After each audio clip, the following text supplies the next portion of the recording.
प्रतिदिन जीवन का आनंद लेना में आपका स्वागत है। मुझे खुशी है कि आप आए। क्या आप जानते हैं कि आप कितने मूल्यवान हैं और ये कि प्रभु आपसे कितना प्रेम करता है। हम जिस तरह से शारीरिक तौर पर अपना ख्याल रखते हैं उसका सीधा संबंध अपने आप के प्रति हम जो विचार रखते हैं उससे होता है। मैं विश्वास करती हूँ कि आप शान और शौकत से जी सकते हैं।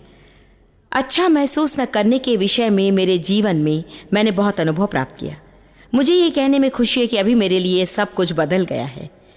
कई वर्ष पूर्व मैं हर समय बुरा महसूस करती थी और आप जानते होंगे कि बुरा महसूस करने पर आप अच्छे नहीं दिखते, क्योंकि आप थके हुए, निर्जीव नजर आते हैं और सामान्य तौर पर हम सनके हुए नजर आते हैं। कई सालों तक मैं अपनी कमजोरियों को जानने के लिए डॉक्टर के पास दौड़ती रही, अलग अलग दवाएं खाती रही, कोई फायदा नहीं हुआ और कुछ दवाओं से मेरी हालत और भी बिगड़ गई। आज मैं आपसे कुछ ऐसी बातें कहना चाहती हूँ जिन्हें समझने में मुझे कई बरस लग गए। बुनियादी तौर पर मेरे जीवन में इतना तनाव था कि मैं बहुत ही निर्बल हो जाती थी और मेरे लिए हर दिन के जीवन को जीना मुश्किल हो जाता। यहाँ तक कि जब डॉक्टर मुझसे कहा करते थे कि मैं तनावग्रस्त हूँ, मुझे गुस्सा आता, क्योंकि मेरा जीवन बढ़िया था। अच्छा पति था, प्यारे बच्चे थे, शानदार नौकरी, और सचमुच मैंने सोचा कि भला इसे तनाव क्यों कहते हैं। मैं तनावग्रस्त नहीं हूँ। मैं समझती थी कि दैनिक जीवन को संभालने की क्षमता न रखना ही तनाव है, और मैं सोचती कि शायद मुझे किसी प्रकार की मानसिक समस्या या कुछ और है। मैंने ये जान लिया कि मुझ में तनाव का कारण सिर्फ यही था कि मैं ज़रूरत से ज़्यादा करने की कोशिश करती, और यद्यपि मैं बहुत कुछ करती थी और जो कुछ करती वो भला ही था, लेकिन फिर भी वो ज़्यादा ही था। मैंने पौष्टिकता के बारे में सीखना आरंभ किया और मैं अपने आप की देखभाल करने के बारे में सीखने लगी कि किस तरह से संतुलित जीवन जीना चाहिए। इससे मेरी दुनिया बदल गई। मैं आपको बता सकती हूँ कि 30 वर्ष पूर्व मैं जैसी थी, फिलहाल उससे कई गुना अधिक अच्छा महसूस कर रही हूँ। अर्थात तब मैं जिस उम्र की थी उससे अभी 30 साल बड़ी हूँ और अच्छा महसूस कर रही हूँ। और सच्चाई ये कि मैं पहले से ज़्यादा अच्छी दिखती हूँ। मैं मानती हूँ कि जब हम लगातार थके रहते हैं तो ऐसा प्रतीत होने लगता है कि हमारा जीना हराम हो गया है। जानते हैं, ऐसे हजारों लोग हैं जो खुद का आदर नहीं करते। यदि आप खुद का सम्मान नहीं करेंगे तो आप स्वस्थ जीवन नहीं जी सकेंगे। टैमी बुश के माता पिता ने कहा कि उसका जन्म दुर्घटनावश था, इसलिए उसने सोचा तो फिर मैं अपना ख्याल क्यों रखूं। यदि मेरा जीवन दुर्भाग्यवश था तो मैं अपनी परवाह क्यों करूं। मेरे माता पिता को मुझे जन्म देने की इच्छा न थी, इसलिए वे हमेशा कहते थे कि मैं गलती से पैदा हो गई थी, और यही बात वे दूसरे से भी कहते थे।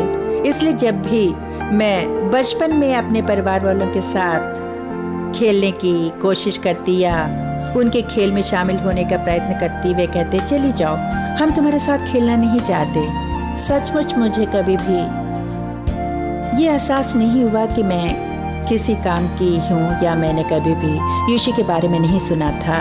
मैं हमेशा सोचती थी कि यीशु परियों की कहानी का पात्र था। मैंने सोचा कि बाइबल और अन्य बातें अजीब चीज़ें थी। मेरा यही विचार था। मुझे इन चीज़ों की कोई जानकारी या ज्ञान ना था। मैंने एक सहेली से पूछा जो एक मसीही थी, पर मुझे कुछ भी समझ नहीं आया। उसने मुझे प्रभु की ओर प्रेरित किया और इसी से मेरा जीवन बदल गया। मैं किसी कमरे में जाती, चाहे जो भी कमरा हो, चाहे चर्च हो या कोई सामूहिक कक्ष, बिजनेस मीटिंग या कुछ और, सबसे पहले मैं कमरे के चारों ओर देखती। शायद कुछ पागलपन सा लगे, मैं कमरे में उपस्थित लोगों का आकार देखती और मुझे महसूस होता कि मैं ही सबसे मोटी थी।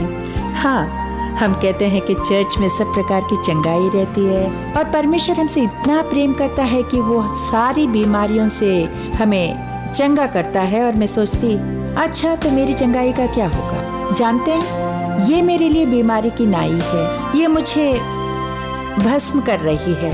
क्या आपको इसकी चिंता है?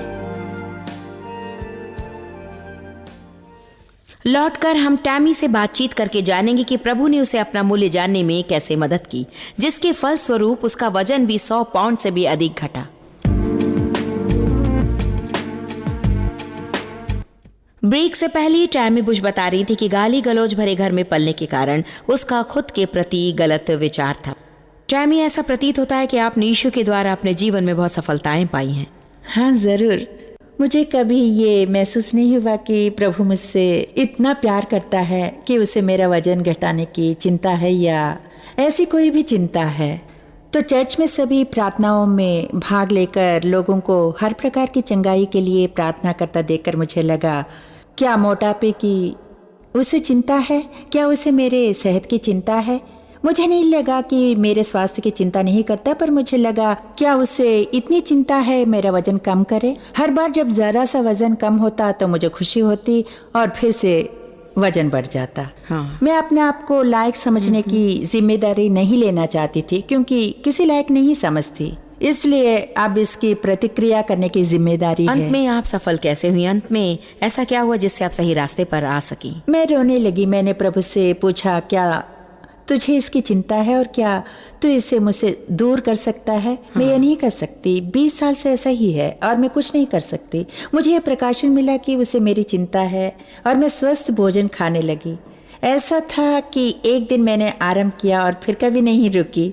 ऐसा लगा मुझे प्रभु मेरे अंदर और बाहर कार्य करने लगा था।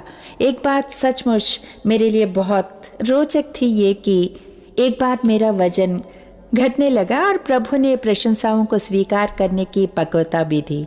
अब इतना रूपांतर हो गया कि लोग कहते हैं तुम अच्छी दिखती हो और मैं उसे स्वीकार कर पाती हूँ। ये इसलिए कि अब आप समझ गई हैं कि आपका भी कोई मूल्य है। मेरे ख्याल से जब हमें लगता है कि हमारा कोई मूल्य नहीं, तब चाहे कोई भी हमारी प्रशंसा करे, हम उसे स्वीकार नहीं करते क्योंकि हम उससे सहमत नहीं होते। मैं बहुत कृतज्ञ हूँ कि प्रभु ने मुझे सिखाया कि संयमित भोजन करना एक जीवन शैली है, वो कोई पथ्य नहीं। जो नई पुस्तक मैंने लिखी है, लुक ग्रेट फील ग्रेट, वास्तव में एक पथ्य नियमावली नहीं बल्कि एक जीवन शैली है। वो कोई सन की आहार नहीं कि एकाएक आपका वजन घट जाए ताकि आप मनचाहा सब कुछ खा सकें और फिर मोटे हो जाए। परंतु जब मैं सचमुच प्रार्थना और मनन करने लगी कि प्रभु क्यों इतने सारे लोग अपना ख्याल नहीं रखते हैं, अर्थात अपने बालों की देखभाल से लेकर अपनी त्वचा और नाखून वगैरह वगैरह वगैरह का, ये सब हमारे वजन से ताल्लुक नहीं रखता। सिर्फ यही कि लोग खुद की देखभाल नहीं करते हैं। सचमुच प्रभु मुझे बताने लगा कि इसका भी ताल्लुक है। केवल यही एक कारण नहीं बल्कि लोग खुद के बारे में जो विचार रखते हैं और जैसा खाते हैं उनका आपसी संबंध रहता है। अब एमी, हम आपसे कुछ मिनट बातें करना चाहेंगे क्योंकि आपने कुछ अलग समस्या का सामना किया है। मेरे जीवन भर मुझे कई ऐसे रिश्ते झेलने पड़े जो मेरी निंदा करते थे। उनके साथ रह रहकर मेरा आत्मविश्वास और आत्मसम्मान घटता गया और मैं खुद अपनी इज्जत नहीं करती थी। उसके बाद ऐसा समय आ गया जब मैंने खाना बंद कर दिया। मुझे नहीं लगता था कि मैं कुछ खा सकती थी। एक कुछ भी, एक पाव भाजी, एक कुकी, स्पेगेटी या कुछ भी। और सुनने में बुरा लगेगा, मैंने नहाना भी छोड़ दिया। मैं कई दिनों के लिए नहीं नहाती थी। मुझे नहीं लगता था मैं नहाने या फिर बाल संवारने या बहुत ही हल्का मेकअप डालने के भी लायक थी। मैंने बिल्कुल परवाह नहीं की। मैंने खुद से संबंधित किसी बात की परवाह नहीं की। और मेरे पति इस हद तक पहुंच गए कि खाने के लिए वे मुझे पैसे देने लगे। आधा प्लेट खाना खाने या थोड़ा और खाने पर वे मुझे उपहार देते। बस थोड़ा और खा लो, मैं तुम्हें 50 रुपये दूंगा। यदि तुम इस प्लेट का पूरा खाना खाओगी तो 500 रुपये दूंगा। और उसके बाद वो मुझसे आग्रह करने लगे, प्लीज़ यदि हमें मूवी देखना है तो मैं तुम्हें ले चलूँगा, पर तुम्हें नहाकर अपने बाल संवारने होंगे। वे मुझे दुकान ले जाते और मेरे लिए हर प्रकार के कपड़े खरीदते ताकि मैं सुंदर दिख सकूं, क्योंकि मैं बहुत पतली थी और बिल्कुल अच्छी नहीं दिखती थी। और मुझे शारीरिक, आत्मिक और भावात्मक तौर पर बुरा लगता था। मैं बिल्कुल कहीं की नहीं थी, बेकार थी। तो फिर क्या हुआ? क्योंकि अभी बिल्कुल वैसी नहीं है। लोग मुझे बहुत तुच्छ समझते थे और इससे मैं अपने बारे में बुरे विचार रखने लगी। मुझे नहीं लगता था कि कोई ये कहकर मेरा मजाक उड़ाता कि तुम्हारी सूरत देखकर मैं ऊब जाती हूँ, तू इतनी दुबली हो, तुम्हारी सूरत घिनौनी है, आशा है कि तुम खुद को सुंदर नहीं समझती हो। अंत में एक दिन चर्च में मैं अपने घुटनों के बल गिर पड़ी, क्योंकि वास्तव में किसी ने मुझे कुछ कह दिया था। और मैं कहने लगी, प्रभु मैं चाहती हूँ कि लोग मुझे चाहने लगें, और यदि तू मुझसे प्रेम करता है, और मैं जानती हूँ कि तू मुझसे प्रेम करता है, और मैं जानती हूँ तूने मुझे जिस तरह से ढाला था वैसा ही मुझे वापस बना दे। मैं मजाक नहीं कर रही हूँ। उस दिन मैंने खाना खाया और मुझे अच्छा लगा और मैं थोड़ा खाना खाई। उसके बाद मैंने एहसास किया कि प्रभु चाहता है कि उसने मेरे लिए बनाए फलों और मेरे लिए तैयार किए गए भोजन को मैं खुद खाऊं। बढ़िया खाना। हाँ, बढ़िया खाना, स्वस्थ भोजन। और वो चाहता था कि मैं अपने आप में अच्छा महसूस करूं, सिर्फ अच्छा ही ना दिखूं, बल्कि वह चाहता है कि मैं अपने बारे में अच्छा महसूस करूं। ये सभी लोग यही कह रहे हैं कि उन्हें ऐसे मोड़ पर आना पड़ा जहां उन्होंने प्रभु को पुकारा और कभी स्वयं कुछ करने की कोशिश नहीं की। ये मेरे लिए बड़ा रोचक है क्योंकि मेरी पुस्तक के प्रथम अध्याय का शीर्षक है प्रभु को भारी बोझ उठाने दीजिए। पुस्तक के आरंभ से ही मैं यही बात कहने लगी हूँ कि आप किस तरह से अपने बल पर नहीं कर पाएंगे। यदि आपको लगता है कि आप उसे कर सकते हैं तो उसे भूल जाइए। आत्मबल हमें बहुत दूर ले जाता है, परंतु उसकी अधिक आवश्यकता पड़ने पर छोड़ जाता है। इसलिए हमें परमेश्वर की शक्ति की, पवित्र आत्मा के सामर्थ्य की आवश्यकता है, आत्मबल की। आपकी पुस्तक में सब बातें स्पष्ट है, ये मुझे बहुत पसंद है। मैं जानता था कि मुझ में आत्मसम्मान की समस्या है, पर मैं जान गया कि अपनी देखभाल पर इसका प्रभाव पड़ा है। मेरे पास उपाय नहीं था। जब लोग मेरे बारे में ऐसी बातें करते जो दिल को काटने वाली होती थी, चुभती थी, मेरे साथ में हाई स्कूल में हुआ। मुझे नीचा दिखाया गया, मैं बहिष्कृत था। आप जिस बदनामी के विषय में सोच सकते सब मुझ पर था और मैं खुद को उनकी नजरों से देखता था। कुछ वर्ष पहले मुझे पता चला कि मुझे एक बहुत ही भयानक बीमारी है और मैंने उसके इलाज के लिए आवश्यक जानकारियां एकत्रित की, पर मैंने कभी पालन नहीं किया। पर जब मैंने आपकी पुस्तक पढ़ी, मुझे इसका कारण जानने में मदद मिली, यह कि मैं इस इलाज को अपनाने के लिए खुद को लायक नहीं मानता था। आपने इसमें जो कुंजियां रखी है उससे ऐसा लगा कि मैं ये नहीं कहना चाहता कि यह आसान है, परंतु ये एक प्रक्रिया है और मुझे लगता है कि मैं प्रभु की सहायता से अपना मूल्य व स्वास्थ्य जीवन का रहस्य जानकर इसमें होकर गुजर सकता हूँ। जो इसमें एक प्रश्न करूं, आपको क्यों लगता है कि वास्तव में अपने आप को स्वीकार करना व खुद से वही प्रेम रखना जो प्रभु ने हम पर रखा है, क्यों इतना कठिन होता है? जानती हो फेथ, मेरे ख्याल से इसका कारण यह है कि हम अधिक ध्यान दूसरों की बातों व हमारे प्रति उनके व्यवहार पर ही लगाते हैं। देखिए, मेरे पिता ने मेरा बलात्कार किया, इसलिए मैंने मान लिया कि चूंकि उसने मुझसे ऐसा किया, मैं अच्छी नहीं हूँ। एक बच्ची के नाते मुझ में उनकी ओर देखकर ये कहने की योग्यता नहीं थी कि आपकी कोई समस्या है। उसे मैंने अपने ऊपर ले लिया। जीवन में सदा कोई न कोई ऐसा रहेगा जिसके जरिए शैतान हमसे बात कहेगा कि हम में कोई खराबी है, कि तुम ये नहीं, तुम वो नहीं। वे अध्यापक भी हो सकते हैं, शायद स्कूल में बच्चों के द्वारा आप पर पड़ा प्रभाव हो सकता है, शायद आपके माता पिता हो सकते हैं, या भाई बहन, या फिर कभी कभी हम स्वयं भी। और कुछ लोग इतने सिद्धवादी होते हैं कि वे लगातार खुद की तुलना दूसरों से करते हैं। मेरे लिए सबसे सहायक बात थी परमेश्वर के वचन पर किसी दूसरे की बातों से बढ़कर अधिक विश्वास रखना। मेरे ख्याल से ये बहुत ही प्रधान बात है, क्योंकि मैं ऐसे किसी को नहीं जानती जिसने किसी न किसी हद तक इस विषय से नहीं निपटता हो। क्योंकि चाहे हम गाली गलौज भरे परिवार से हों या ना हो, हम अपनी तुलना दूसरों से करते हैं। हम सुपर मॉडल्स को ऐसे किसी को देखते हैं जिनकी बराबरी करना असंभव होता है।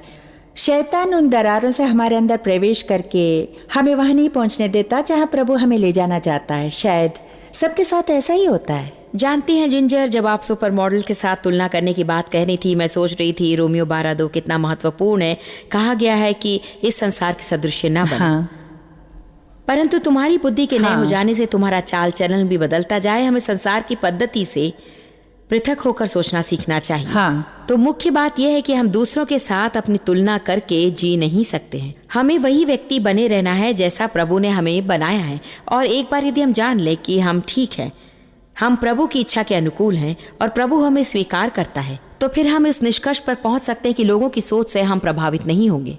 ये ढाढ़स देने वाली बात है, क्योंकि हम में से अधिकतर दूसरों के साथ अपनी तुलना करके असंयमित हो जाते हैं। मैं हमेशा सोचा करती थी कि मैं अजीब हूँ, पर प्रभु ने कहा कि नहीं, तुम विशिष्ट हो। हाँ, बिल्कुल। विशिष्ट वस्तुओं का मूल्य अधिक होता है, जबकि अजीब वस्तु का कम होता है। इसीलिए मैं परमेश्वर के वचन के लिए कृतज्ञ हूँ। मैं नहीं जानती कि यीशु को जाने बिना और उसके वचनों पर विश्वास रखे बिना कोई किसी समस्या का समाधान कैसे कर सकता है और आनंद और शांति कैसे पा आपने बहुत अच्छी बात कही है कि जब आप खुद को अजीब समझती थी, आपने जान लिया कि आप विशेष है। हाई स्कूल में मेरे साथ में भी ऐसा ही हुआ। मैं खुद को अजीब मानने के लिए मजबूर किया गया। एक बात जो आपने अपनी पुस्तक में लिखी, मुझे अच्छा लगा कि प्रभु के लिए आप मूल्यवान हैं। मुझे लगता है कि मेरा अलगपन का भी मूल्य है, मैं विशेष हूँ। आप अजीब हैं। बहुत धन्यवाद। हम आपकी विशिष्टता का फायदा उठा रहे हैं। देखिए, मेरे ख्याल से अपने ही शब्दों से खुद की पुष्टि करना लोगों के लिए बहुत महत्वपूर्ण है। एक बात जो प्रभु ने मुझे सिखाई वो ये कि मैं उसके वचनों को प्रथम पुरुष में बदल कर कहूँ, और मैं अभी भी ऐसा ही करती हूँ। मैं कहती हूँ मैं मूल्यवान हूँ, मसीह के लहू द्वारा मैं धर्मी ठहराई गई हूँ, मेरा उज्जवल भविष्य है, मैं होनहार हूँ, मैं रचनात्मक हूँ, मैं विशिष्ट हूँ, मुझे दूसरों से अपनी तुलना करने की आवश्यकता नहीं है। देखिए, एक बात हम सब करते हैं। देखिए, लोगों को उपदेश देना मेरे लिए अच्छा है, परंतु यदि वे खुद अपने लिए प्रचार करने लगें, हाँ बिल्कुल। हाँ सही। तो वे मेरी बातों से बढ़कर जो स्वयं कहते हैं उस पर अधिक विश्वास करेंगे। इसीलिए मुझे लगता है कि अनेक लोग सचमुच अपने जीवन में महान परिवर्तन देखेंगे जब वे अपनी सोच को पूरी तरह से बदल कर नए ढंग से अपने हृदय में सोचने लगेंगे कि मैं मूल्यवान हूँ और इसलिए मुझे अपनी देखभाल करनी होगी। परमेश्वर ने बड़ी कीमत चुकाई है हमारे लिए। उसने अपने इकलौते पुत्र को भेजा जिसने बहुत अधिक दुख सहा और अपना खून बहाया ताकि वो हमें परमेश्वर के साथ फिर से मिला सके और संबंध स्थापित कर सके। यदि परमेश्वर ने हमसे इतना अधिक प्रेम किया कि उसने अपने इकलौते पुत्र को हमारे लिए भेजा, तो फिर निश्चय ही हम खुद को मूल्यवान मानकर उसकी महिमा के लिए जी सकते हैं। माँ, मेरे ख्याल से जब आप एहसास कर लेते हैं तब आपका जीवन सहज बन जाता है। मैं जानती हूँ, मैं अपने पति के जरिए जबरदस्ती अपनी सारी मांग पूरी कर लिया करती थी और फिर प्रभु ने मुझे दर्शाया, तुम्हें मुझे अवसर देना चाहिए कि मैं तुम्हें भरपूर करूं और तुम्हारी ज़रूरतें पूरी करूं। जब तक मैंने ये ना जान लिया मैं मसीह में कौन हूं, तब तक उन्हें ज़रूरतें पूरी नहीं करने दी। ये बिल्कुल सच है और संभवतः करोड़ों लोग फिलहाल इस कार्यक्रम को देख रहे होंगे जो किसी दूसरों को उन्हें खुश करने में मजबूर करते हैं। और सचमुच हमें इस बात का एहसास करना चाहिए कि हमारी व्यक्तिगत खुशी किसी दूसरे की जिम्मेदारी नहीं है। वो ऐसा विषय है जो हमारे और परमेश्वर के बीच की बात है और परमेश्वर के साथ अच्छा संबंध बनाए रखने पर ही ये संभव है। आशा है कि आप आगे देखते रहेंगे क्योंकि एक छोटे से ब्रेक के बाद मैं आपको मेरी एक सहेली से मिलवाऊंगी जिसके अंदर और बाहर एक अनोखा परिवर्तन हुआ। एक ऐसी महिला जिसने मेरे लिए कई वर्ष काम किया और वो मेरी अच्छी सहेली बन गई, जिसके जीवन में कुछ प्रधान कारणों से दुख भरा था। लौट कर आने पर आप उसे मिलकर ये जान सकते हैं कि किन सहज कदमों ने अद्भुत परिवर्तन उसके जीवन में किया। आज हम शानदार दिखने व अच्छा महसूस करने के बारे में चर्चा कर रहे हैं। मेरी एक सहेली है जिसने मेरे लिए कई वर्ष काम किया। मैंने उसमें ऐसा परिवर्तन देखा जो अनोखा था और मैंने उसके बारे में अपनी नई पुस्तक में लिखा है, लुक ग्रेट फील ग्रेट। मैंने हमारे प्रस्तुतकर्ता जिंजर स्टैच को उसके साथ बातचीत करने को कहा। जिंजर, आपने क्या देखा? सिंडी की जिस विशेषता से मैं आकर्षित हुई वो ये है कि उसमें उल्लेखनीय आत्मविश्वास है। वो बढ़िया दिखती है और आपने और उसके सहेलियों ने जो कुछ कहा उससे यही जान पड़ता है कि उसके जीवन में अनोखा परिवर्तन हुआ है। वो बिल्कुल वैसी नहीं जैसे पहले थी। सिंडी के बारे में एक विशिष्ट सच्चाई ये है कि समर्पण करने का फैसला व मित्रों का बेशर्त प्रेम ही परिवर्तन का कारण है। सिंडी, ऐसा समय था जब आप खुद के बारे में बिल्कुल ही अलग विचार रखा करते थे। क्या ये कहना उचित होगा कि आपने अपने या परमेश्वर के प्रेम मूल्य को वास्तव में नहीं समझा?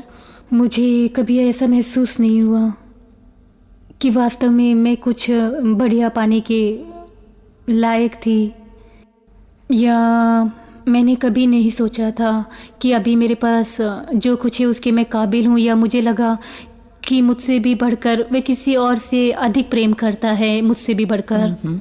कब से आपको लगने लगा मुझे परिवर्तन की ज़रूरत है? ये विचार तब आया जब मैं जॉयस के लिए काम करती थी। मुझ में परिवर्तन तब हुआ जब मैं दफ्तर के अंदर जाते ही कोई गलती हो जाती और मैं खुद के बारे में कुछ कहती, अपने बारे में कोई नकारात्मक शब्द, तो वो मुझे बिल्कुल मेरे बारे में कुछ भी नकारात्मक नहीं कहने देती। जब भी मैं कोई नकारात्मक शब्द कहती तो वो मुझे तुरंत टोक देती। मुझे एहसास दिलाया जाने लगा कि मैं विशेषित व खास थी और मैं वहाँ केवल उनकी सेवक नहीं थी। जॉयस ने भी मुझे एक दिन उनके पास बुलाया और कहा, जानती हो सिंडी, जानती हो इससे कोई फ़र्क नहीं पड़ता। परमेश्वर की नज़रों में हर कोई बराबर है। इसकी परवाह नहीं कि मैं क्या करती हूँ, तुम क्या करती हो। हम यहाँ हैं और हम प्रभु के लिए जो करना है वही हम कर रहे हैं। वो जितना मुझे प्रेम रखता है उतना ही तुमसे भी। तब से आपने अपनी देखभाल करने के विषय में अपना विचार बदल दिया। आपका वजन घटने लगा, आपका बाह्य रूप आकार बदलने लगा और साथ ही साथ आपका आंतरिक रूपांतर भी होने लगा। मैंने देखा कि मेरे पकवानों और उनके पकवानों में क्या फ़र्क था, और ये भी कि वे क्या खाते थे जिससे उनका वजन स्थायी रहता था। देखा होगा उनका वजन स्थायी है। और मेरे अंदर अनंत एक उपाय सूझा और मैंने कहा जानते हो क्या, मैं भी मैं भी ऐसे रह सकती हूँ और मैंने सोचा आत्मविश्वास के साथ अपने आप से प्रेम रखते हुए आगे बढ़ सकती हूँ। ये कोई निश्चित लोगों के लिए ही नहीं है, प्रभु ने मेरे लिए भी ये रखा है और वह चाहता है कि मैं भरपूर जीवन पाऊँ। एक दिन मैंने कहा हाँ मैं भी कर पा रही हूँ और मैं धीरे धीरे कुछ पकवानों को खाना छोड़ने लगी और थोड़ा थोड़ा करके एक साल में मैंने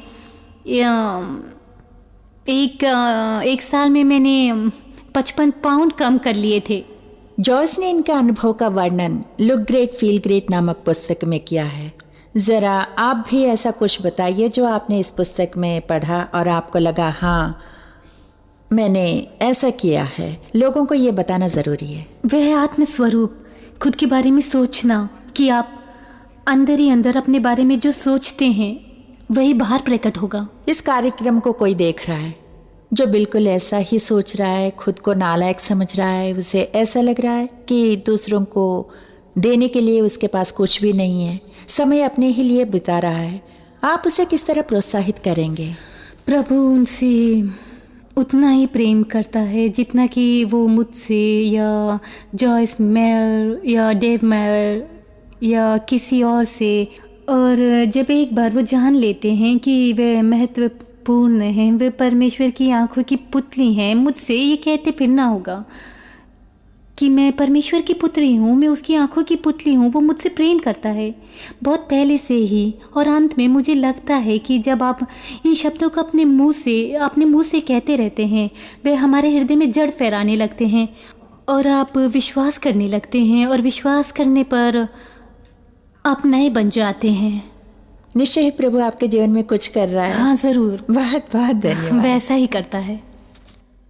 देखिए, सिंडी की सफलता अनोखी है और ये देखकर मैं धन्य हो गई कि एक व्यक्ति दैविक सिद्धांतों को अपनाकर प्रभु में आश्रित रहकर अपना कर्तव्य निभाकर अवश्य बदल सकता है। मैंने जो पुस्तक लिखी है वो सिर्फ शानदार दिखने के विषय पर नहीं है। इसमें यह भी स्पष्ट है कि आप महानता कैसे अनुभव कर सकते हैं। जीवन उतना मज़ेदार नहीं होगा यदि हर दिन आपको बुरा लगे और आप में ताकत की कमी हो। मैं शायद 5,000, 10,000, 2,100 चाहे जितने भी लोगों के सामने खड़ी होकर मैं उनसे पूछ सकती हूँ कि आप में से कितने को ताकत की ज़रूरत है और हर एक का हाथ उठेगा। मैं पूछ सकती हूँ कि आप में से कितनों को हर समय थकान महसूस होती है और कितनों को लगता है कि आपको बहुत कुछ करना है। कितने लोग हर समय तनावग्रस्त रहते हैं। जानते हैं, प्रभु नहीं चाहता कि हम ऐसा जीवन बिताएं। यूहन्ना 10:10 कहता है, चोर केवल चोरी करने, हत्या करने और नाश करने आता है, पर यीशु ने कहा मैं आया कि वे जीवन पाएं और उसे बहुतायत से पूरी भरपूरी से पाएं जब तक कि वो उमड़ ना पड़े। हाल ही में मुझे लगा कि मानो एक दिवसीय 24 घंटे का वायरस मुझ पर आ गया है। अर्थात मैं इतनी थकी हुई थी और देव मुझसे कहते कि तुम्हें कैसा लग रहा है। मैं कहती मैं बहुत ही थकी हुई हूँ। वो केवल 24 घंटे तक ही था और अगले दिन मैं ठीक हो गई। मैंने सोचा कि आप जानते हैं, मुझे हर समय ऐसा ही लगता था। शायद अभी ऐसे अनेक लोग कार्यक्रम देख रहे हैं जो अच्छा महसूस नहीं करते हैं। उसमें से अधिकांश का कारण आपके प्रति आपके विचार ही होंगे। कभी कभी बुरा महसूस करने पर हम थके से लगते हैं या अपने जीवन में तनाव महसूस करते हैं। शायद आप लोगों को खुश करने वाले होंगे। आपके लिए ज़रूरी है कि आप परमेश्वर जो कहता है उसे सुने। वो अस्वस्थ भोजन करने की आदत है या व्यायाम की कमी है या हो सकता है आप काफ़ी मात्रा में पानी नहीं पीते। जो भी हो, आपको कारण जानना चाहिए ताकि आप वो जीवन जी सकें जिसे देने के लिए यीशु मरा। तो आइए अपने जीवन के हर दिन का लाभ उठाने की ठान ले ताकि अच्छे दिख सकें और शान से रहें। प्रभु आशीष दे।